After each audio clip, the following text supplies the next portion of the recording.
बच्चों, कल हमने ये जान लिया था कि जो फ्लोटेशन होता है इसमें जो इम्पोर्टेंट प्रिंसिपल है वो है आर्किमिडीज प्रिंसिपल और लॉ ऑफ फ्लोटेशन। पर अभी हमने ये नहीं जाना कि ये फ्लोटेशन कब होगा, कैसे होगा, कौन सी चीज़ डूब जाएगी, कौन सी नहीं डूबेगी और कौन सी तैरती रहेगी।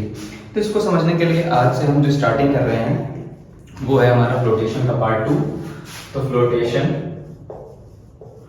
इस पार्ट 2 में हम ये जानेंगे भाई कि सबसे पहले कि थ्रस्ट क्या होता है। थ्रस्ट क्या होता है तो ध्यान समझेंगे। थ्रस्ट को आप लोगों ने ऑब्जर्व किया होगा कहीं ना कहीं, आप लोग अपने दिमाग में एग्जांपल सोच लीजिएगा।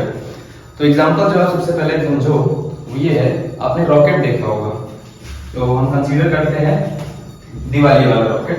तो दिवाली वाला रॉकेट कुछ इस तरीके से बना होता है, एक डंडी से कनेक्टेड होता है, ठीक है ना। फिर क्या करते हो, यहाँ छोटी सी लेड निकली होती है जिसको आप क्या करते हो, आग लगाते हो। आग लगाने के बाद ये जलती है और इसका मसाला जो है बर्न होने के बाद इसमें एयर को नीचे थ्रो करता है। किधर थ्रो करता है भाई? डाउनवर्ड डायरेक्शन में थ्रो करता है। अब आपने क्या किया, ये जो एयर आपने थ्रो करी ये आपका क्या है भाई? ये आपका एक्शन हो गया। तो आप जानते होंगे from the Newton's third law कि every action has an equal and opposite reaction. तो जब आपने एयर पे एक्शन लगाया, एयर पे एक्शन लगाया तो एयर क्या करेगी? इस रॉकेट पे एक रिएक्शन फोर्स लगाएगी। एयर इस ऑब्जेक्ट पे एक रिएक्शन फोर्स लगाएगी और जिस रिएक्शन फोर्स की वजह से ये किधर चला जाएगा भाई? ये अपवर्ड फ्लाई करने लग जाएगा। क्या होने लग जाएगा? फ्लाई करने लग जाएगा। तो जिस रिएक्शन फोर्स की वजह से ये ऑब्जेक्ट अपवर्ड डायरेक्शन में जाने लगेगा, उसी को हम क्या बोलते हैं? उसी को हम बोलते हैं थ्रस्ट। क्या बोलते हैं उसको? थ्रस्ट बोलते हैं। इसका मतलब when an object pushes the air in downward direction, then a reaction force applies on that object by the air in the upward direction, which let it move in the upward direction. That force is called thrust. ठीक है। और ये जो thrust होता है ये हमेशा surface के परपेंडिकुलर लगता है। जो थ्रस्ट है it always act perpendicular to the surface. कहोगे सर यहाँ पे तो कोई सरफेस है ही नहीं। हाँ भाई बिल्कुल। जब इस पोर्शन से एयर बाहर रिलीज हुई तो उस एयर ने एक्शन फोर्स लगाया जो कि इसके परपेंडिकुलर होगा और वही क्या होगा? थ्रस्ट होगा। तो इतनी सी बात समझ में आई आपको? चलो अब हम दूसरी सिचुएशन कंसीडर करते हैं। सिचुएशन कंसीडर करते हैं हमें बाइक की। तो हम यहाँ पे एक बाइक बना लेते हैं पहले। तो ये हमारे बाइक के टायर हो गए छोटे छोटे से, ठीक है।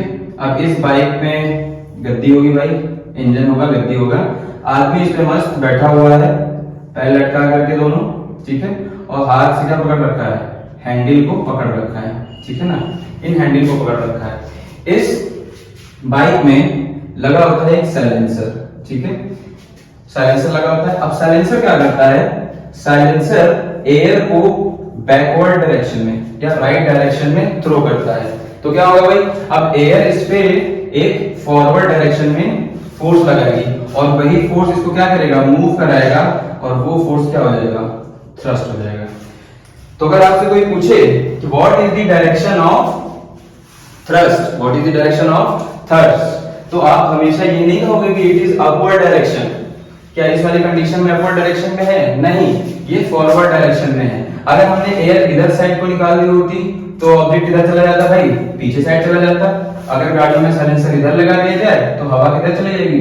आगे चली जाएगी। और जो गाड़ी होगी वो किधर चली जाएगी? वो पीछे साइड चली जाएगी। इसका मतलब जो थ्रस्ट है वो हमेशा परपेंडिकुलर टू द सरफेस लगता है। और किधर लगता है? In the direction of motion. In the direction of motion मतलब डायरेक्शन मोशन को कराने के लिए जो इंपॉर्टेंट फैक्टर है वही हमारा क्या बन जाता है?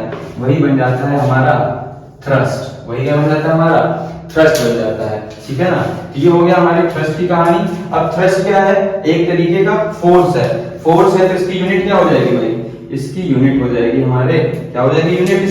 इसकी यूनिट हो जाएगी वही यूनिट जो कि किसकी होती है? फोर्स की होती है। तो फोर्स की यूनिट क्या होती है?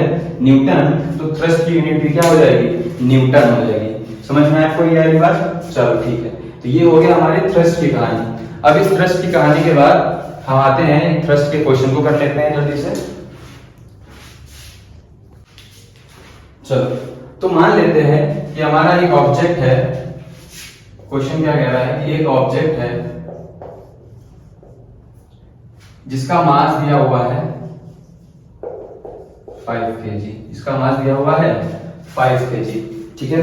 तो अब इस ऑब्जेक्ट पे कितना थ्रस्ट लग रहा होगा आपको ये बताना है। थ्रस्ट बताना है, इस पे कितना वर्क करेगा, ठीक है।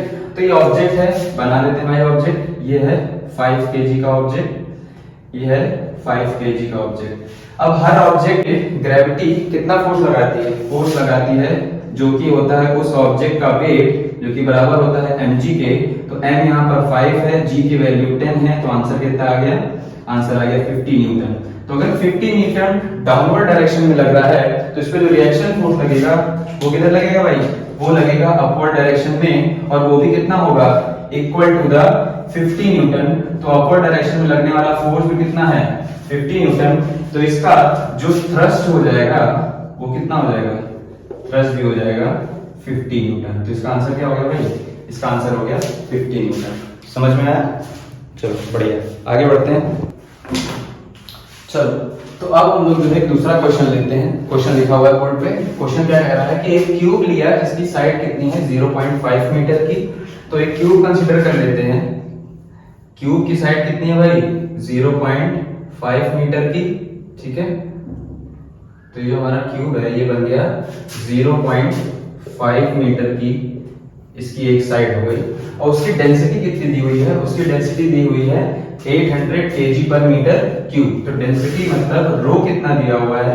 800 kg पर मीटर क्यूब। और इसकी जो साइड हो गई that is a is 0.5 metre, ठीक है। अब हमको फाइंड क्या करना है? हमको फाइंड करना है थ्रस्ट। और क्या फाइंड करना है भाई? थ्रस्ट फाइंड करना है। तो थ्रस्ट क्या होता है?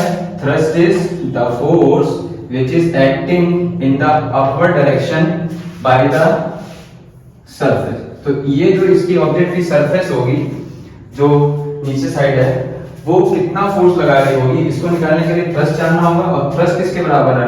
ये भी हमने पिछली स्लाइड में देखा कि जो थ्रस्ट होता है वो बराबर होता है mg के, जब एक ऑब्जेक्ट किसी सरफेस पे प्लेस हो रखा होता है, ठीक है ना। तो अभी सरफेस पे प्लेस हो रखा होता है तो इस पे जो थ्रस्ट लग रहा होगा वो किसके बराबर होगा? mg के बराबर होगा। mg किधर वर्क करता है? डाउनवर्ड डायरेक्शन में। तो जो इस पे थ्रस्ट वर्क कर रहा है वो होगा किसके? mg के बराबर। किसके बराबर होगा भाई? mg के बराबर होगा। और हमने पिछले वीडियो में ये देखा है कि जो मास होता है हमारा, जो मास होता है हमारा, वो बराबर होता है किसके? Density multiply with volume. Density multiply with volume. तो इसमें हमें वॉल्यूम नहीं पता है, डेंसिटी पता है। सबसे पहले हम क्या फाइंड कर लेते हैं? सबसे पहले हम इसका वॉल्यूम फाइंड कर लेते हैं। तो यहाँ पे जो हमारा वॉल्यूम है वो किसका होगा? क्यूब का होगा, क्योंकि ऑब्जेक्ट क्या है? क्यूब है। तो वॉल्यूम ऑफ क्यूब क्या होगा? वॉल्यूम ऑफ क्यूब होता है साइड की पावर 3। यहाँ पे साइड कितनी है भाई? 0.5 मीटर की। तो 0.5 का क्या कर देंगे? क्यूब कर देंगे। 0.5 का क्यूब कर देंगे। अब क्यूब कर दिया तो ये मिल गया हमें वॉल्यूम। और वॉल्यूम के बाद हमें क्या फाइंड करना है? मास। तो मास कितना हो जाएगा? मास हो जाएगा डेंसिटी टाइम्स वॉल्यूम। तो डेंसिटी कितनी दी हुई है? 800। 800 को मल्टीप्लाई करोगे वॉल्यूम से, जो कि है 0.5 का क्यूब। किसका है? 0.5 का क्यूब। तो भैया थ्रस्ट निकल आएगा नहीं निकल आएगा? तो थ्रस्ट कितना हो जाएगा? मास टाइम्स जी। मास की वैल्यू कितनी है? 800 इंटू 0.5 की पावर 3 मल्टीप्लाई विद जी, जो कि क्वेश्चन में गिवन है। कितना लेना है हमें? 10 लेना है। तो इसको आप सॉल्व कर लोगे और बताओ जल्दी से सॉल्व करके कि थ्रस्ट का आंसर कितना आ रहा है। कमेंट सेक्शन में कर देना, तो मैं जान जाऊंगा कि आपको ये क्वेश्चन का आंसर आया या नहीं आया। चलो बताओ, इस क्वेश्चन में अभी कोई प्रॉब्लम तो नहीं होगी? आई थिंक सो कि नहीं होगी। इजी है। चलो ठीक, अब इसके आगे हम देखते हैं कि थ्रस्ट के बाद हमारा कौन सा कॉन्सेप्ट आता है। तो थ्रस्ट के बाद हमारा आता है प्रेशर। तो अब हम थ्रस्ट के बाद जानते हैं कि प्रेशर क्या होता है।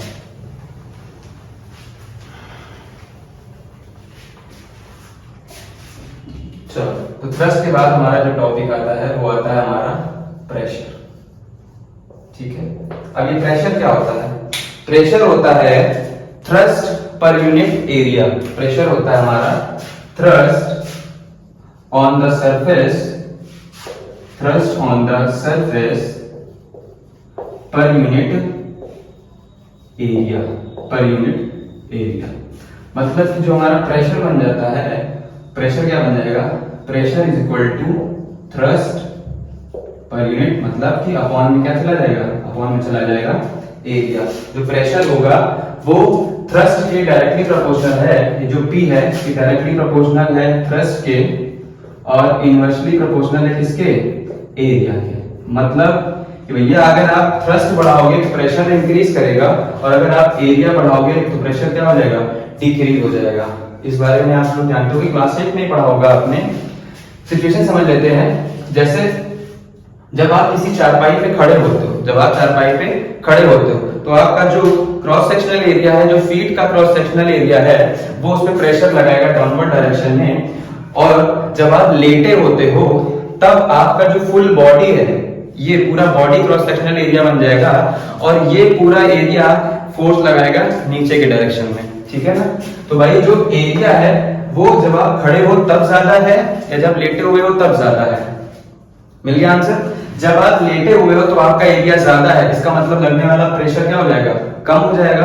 और जब आप खड़े हुए हो तो आपका एरिया क्या है, वो कम हो जाएगा, इस वजह से प्रेशर क्या हो जाएगा, ज्यादा हो जाएगा। समझ में आई वाली बात? चलो ठीक है। तो प्रेशर क्या किस पे डिपेंड करता है, थ्रस्ट पे डिपेंड करता है और एरिया पे डिपेंड करता है। अगर एरिया ज्यादा होगा तो प्रेशर कम होगा और एरिया कम होगा तो प्रेशर ज्यादा होगा। तो इसको सिचुएशन समझते हैं। जब आप लोग एक नेल को देखते हो, ठीक है, नेल जिसको आप दीवार में एम्बेड करना चाहते हो, तो नेल का जो अपर सरफेस होता है वो ज्यादा चौड़ा होता है और जो नीचे वाला एरिया, नीचे वाला पोर्शन होता है वो क्या होता है, पॉइंटेड होता है। इसका एरिया क्या होता है, यहाँ पर एरिया क्या है, लेस है, एरिया लेस है। और यहाँ पर जो एरिया है वो क्या है, मोर है, एरिया मोर है। तो जब आप हथौड़े से इस पोर्शन पे हिट करते हो, जब हथौड़े से इस पोर्शन पे हिट करते हो तो जो आपको रिटर्न में रिएक्शन मिलता है वो क्या है, थ्रस्ट है। क्या है भाई, थ्रस्ट है। और जब वही सेम थ्रस्ट जो आपको एक्शन और रिएक्शन मिला हुआ है, जो फोर्स आपने अप्लाई किया, तो जो लेस एरिया है उसकी वजह से जब एरिया लेस है तो इस पॉइंट पे लगने वाला जो प्रेशर होगा, इस पॉइंट पे लगने वाला, इस पॉइंट पे लगने वाला जो प्रेशर होगा वो क्या होगा भाई, मोर होगा। और इस पॉइंट पे लगने वाला जो प्रेशर होगा वो क्या हो जाएगा, वो लेस हो जाएगा। समझ में आई बात? ये कंडीशन समझ में आई सब लोग को? चलो बढ़िया। तो अब जान लेते हैं कि फिर इस प्रेशर की यूनिट क्या होगी। प्रेशर की यूनिट क्या होगी भाई, थ्रस्ट की यूनिट है न्यूटन और एरिया की यूनिट है मीटर स्क्वायर। तो अपवर्ड साइड हो गया न्यूटन और नीचे हो गया मीटर स्क्वायर, पावर -2 न्यूटन पर मीटर स्क्वायर। और इसी को हम क्या बोल देते हैं, इसी को हम बोल देते हैं भाई पास्कल। पास्कल एक साइंटिस्ट का नाम है जिन्होंने इस बारे में बताया था, इसलिए अपने नाम पे इस यूनिट का नाम रख दिया। तो जो प्रेशर की यूनिट बन जाएगी वो हो जाएगी न्यूटन पर मीटर स्क्वायर या पास्कल। समझ में आया? चलो अब इसमें हम जो है एक दो क्वेश्चन कर लेते हैं ताकि आपको ये कॉन्सेप्ट अच्छे से क्लियर हो जाए। तो क्वेश्चन देखते हैं इसमें। तो क्वेश्चन क्या है हमारा, can thrust be zero while pressure is non zero. पहले इस क्वेश्चन को आप लोग ध्यान से सोचो, समझो और फिर इसका आंसर देने का ट्राई करो कि क्या ऐसा हो सकता है कि थ्रस्ट क्या हो, जीरो हो। थ्रस्ट क्या हो भाई, जीरो हो और जो प्रेशर हो वो नॉन जीरो हो, नॉन जीरो। ऐसा सिचुएशन हो सकता है क्या? चलो इसको एक एग्जांपल समझते हैं। अभी हमने जो एक कीले का एग्जांपल लिया था उसी से समझते हैं। जो हमने कीला बनाया था भाई, उस कीले में जो ये वाला पॉइंट है, इसका जो एरिया है वो लगभग जीरो है, मतलब टेंड्स टू जीरो हो रहा है, बहुत ही कम है, बहुत ही कम है। इसका मतलब जो थ्रस्ट है वो भी क्या हो जाएगा, थ्रस्ट भी जो हमारा है वो क्या हो जाएगा भाई, जो थ्रस्ट है वो भी हो जाएगा जीरो। लेकिन जो प्रेशर है वो क्या होता है, inversely proportional to the area. इसका मतलब जो प्रेशर है वो क्या हो जाएगा, क्या बहुत ज्यादा हो जाएगा। तो pressure is very much high for this case. मतलब ये जो नेल है, ये जो जब आप बॉल में एम्बेड करोगे तो जो नेल वॉल पे प्रेशर लगाएगा वो बहुत ज्यादा होगा, लेकिन जो नेल की वजह से थ्रस्ट लग रहा है वो क्या हो जाएगा, जीरो हो जाएगा। इस पोर्शन में क्या होगा, इस पोर्शन में जो नेल की वजह से हथौड़े पे प्रेशर लगेगा वो कम होगा, लेकिन इस नेल की वजह से हथौड़े पे जो थ्रस्ट लगेगा वो ज्यादा अमाउंट में होगा। ठीक है, अब आप उस चीज को नोटिस नहीं कर पाओगे क्योंकि हथौड़े को आपने मारा तो हल्का सा जो हथौड़ा रिएक्शन फोर्स पा करके पीछे हटता है, वही क्या है, वही है उसका थ्रस्ट। और उस थ्रस्ट की वजह से जो यहाँ पर इस पॉइंट पे जो थ्रस्ट होगा, जो इस पॉइंट पे थ्रस्ट होगा वो क्या होगा, बहुत ज्यादा नहीं होगा। इस पॉइंट पे थ्रस्ट ज्यादा नहीं होगा क्योंकि इस पॉइंट का एरिया क्या है, बहुत कम है, जीरो के लगभग है, इसलिए थ्रस्ट इसका क्या हो जाएगा, जीरो हो जाएगा। मतलब इसकी वजह से पुशबैक नहीं होगा, हथौड़ा किसकी वजह से पुशबैक होगा, इस एरिया की वजह से पुशबैक होगा। और इस पॉइंट पर जो प्रेशर होगा वो बहुत ज्यादा होगा, इसलिए जो नेल है वो दीवार के अंदर घुस जाएगा। ठीक है ना। चलो अब इस पे हम आगे क्वेश्चन करते हैं जो प्रेशर से रिलेटेड होगा। फॉर्मूले का भी क्वेश्चन कर लेते हैं, कॉन्सेप्चुअल क्वेश्चन कर लिया हमने, तो फॉर्मूले से रिलेटेड एक क्वेश्चन नोट डाउन कर लेता हूं। तो अब हम लोग क्वेश्चन ये कंसीडर करते हैं कि एक हमने क्यूब ले लिया जिसका मास दिया हुआ है हमारा 5 kg और जिसकी एक साइड दी हुई है 2 मीटर्स की, साइड दी हुई है 2 मीटर्स की। आपको ये बताना है कि ये सरफेस पे कितना प्रेशर अप्लाई कर रही है। You have to find the pressure on the surface by this cube. चलो ठीक है, फिर इसी बात पे इसकी सिचुएशन कंसीडर कर लेते हैं। तो मान लेते हैं ये हमारी सरफेस है जिसपे ये ऑब्जेक्ट रखा हुआ है, ऑब्जेक्ट रखा हुआ है। तो इस ऑब्जेक्ट का फिगर बना लेते हैं पहले, ठीक है ना। तो ये कुछ इस तरीके से रखा हुआ है। अब इस ऑब्जेक्ट का जो मास है वो कितना है, 5 kg है। इसका मतलब अर्थ फोर्स लगा रही है डाउनवर्ड डायरेक्शन में, वो है 5 into 10 बराबर कितना, 50 न्यूटन का। 50 न्यूटन का डाउनवर्ड फोर्स लग रहा है, तो जो इस पे थ्रस्ट वर्क कर रहा होगा वो भी कितना होगा, थ्रस्ट हो जाएगा यहाँ पर 50 न्यूटन का। तो इससे हमको क्या मिल गया भाई, थ्रस्ट मिल गया। चलो ठीक है, अब इसमें हम ये पता करते हैं जो एरिया है वो कितना होगा। तो आप ध्यान से समझो कि जब कोई क्यूब रखा हुआ है तो सरफेस पे जो नीचे वाला क्रॉस सेक्शनल एरिया है वो कैसा है, वो एक स्क्वायर है। वो क्या है भाई, स्क्वायर है। तो हम क्या फाइंड कर लेंगे, area of square. Area of square क्या होता है, एरिया ऑफ स्क्वायर होता है साइड का स्क्वायर। क्या होता है, साइड का स्क्वायर। तो साइड कितनी दी हुई है हमारी, 2 मीटर की। तो जो एरिया है वो किसके इक्वल हो जाएगा, 2 का स्क्वायर मतलब 4 मीटर स्क्वायर का। अब हमें थ्रस्ट मिल चुका है और हमें एरिया मिल चुका है। फाइंड क्या करना है हमें, फाइंड करना है हमें प्रेशर। और प्रेशर का फॉर्मूला मैंने क्या बताया, प्रेशर का फॉर्मूला होता है thrust upon area, thrust upon area. तो थ्रस्ट कितना है यहाँ पर हमने निकाला उधर साइड 50 न्यूटन, और जो एरिया है हमारा वो कितना है 4 मीटर स्क्वायर। तो आंसर कितना आ जाएगा, 2 2 जा 4 25, आंसर आ गया 12.5 न्यूटन पर मीटर स्क्वायर या 12.5 पास्कल। ये क्या हो गया हमारा, प्रेशर हो गया। यही हो गया हमारा आंसर। चलिए अब इतना आपको समझ में आ गया होगा। तो आज हमने समझा कि थ्रस्ट क्या होता है और प्रेशर क्या होता है। तो थ्रस्ट किस डायरेक्शन में लगता है, एक बार समरी कर लेते हैं। तो जो थ्रस्ट होता है वो डिपेंड करता है एरिया पर, और उसकी डायरेक्शन होती है in the direction of motion, या जिस डायरेक्शन में रिएक्शन फोर्स लग रहा होगा, ठीक है ना। और ये हमेशा किधर होता है, perpendicular to the surface. Surface से इस वजह से यहाँ पे एरिया कंसीडर करा जाएगा, ठीक है। और दूसरा होता है प्रेशर। प्रेशर किस पे डिपेंड करता है, थ्रस्ट पर डिपेंड करता है और एरिया पे डिपेंड करता है। अगर एरिया ज्यादा होगा तो प्रेशर कम लगेगा, और अगर एरिया कम होगा तो प्रेशर ज्यादा लगेगा। समझ में आई आपको बात। चलो ठीक है, अब इसके आगे हम लोग फ्लोटेशन के थर्ड पार्ट में ये देखेंगे कि भाई अब हमें ये समझना होगा कि प्रेशर, थ्रस्ट और एरिया से रिलेटेड कैसे फ्लोटेशन में आगे क्वेश्चन बनते हैं और कौन कौन से कॉन्सेप्ट नए नए आते हैं, या फ्लोटेशन को और अच्छे से एक्सप्लेन करने के लिए हम आगे वाले वीडियो में आपसे मिलते हैं। तब तक के लिए बाय बाय, टेक केयर।